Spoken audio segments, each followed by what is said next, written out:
it's always a good idea to evaluate the data that you bring onto a map so that you can have an idea of the spatial extent, the attribute types that the data is showing you. And so for step 2, we're going to do a little bit of evaluating the school location data by opening the attribute table. And what I'm really interested in here is I have, so I've got some kind of institution number. I can see that it's a point file.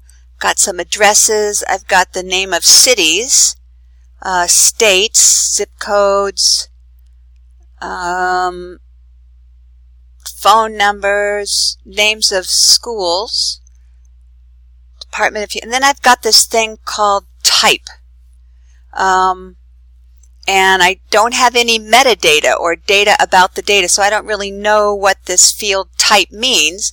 But what it's telling me is what I know, because, whoops, created this, is that it's kind of the type of school, but I don't know, oh, come on. There we go. I don't really know what it means, so it goes from 1 to 6. So one of the things I'm going to ask you to do is to grab that type field and move it over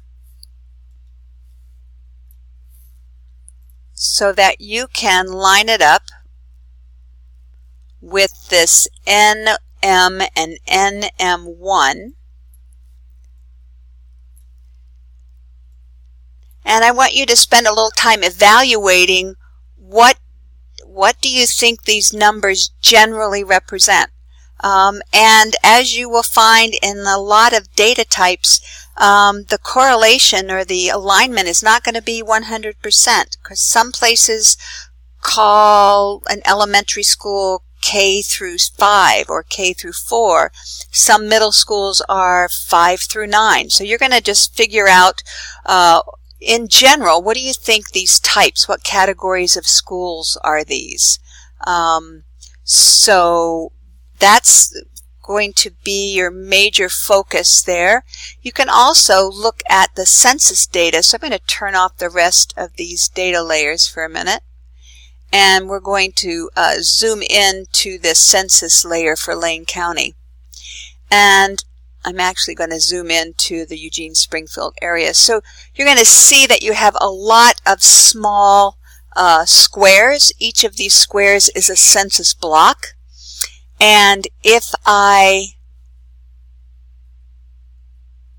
were to identify one of these census blocks, use my ID tool and just click on that.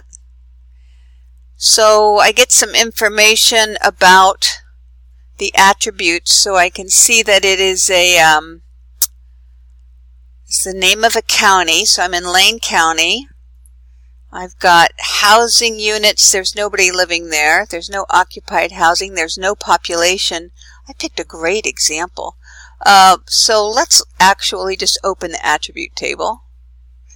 And what we can see in this attribute table is that in this particular census block, there are 10 housing units. 9 of them are occupied. The total population is 15.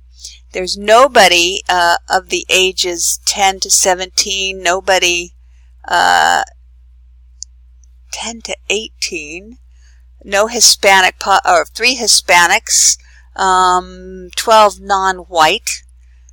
So there's a lot of ethnic data. And then there's some detailed age data. So there's 7 males and nobody under the age of 22. So a lot of detailed information about the census information or census blocks. So evaluate your data. Find out what you have to work with.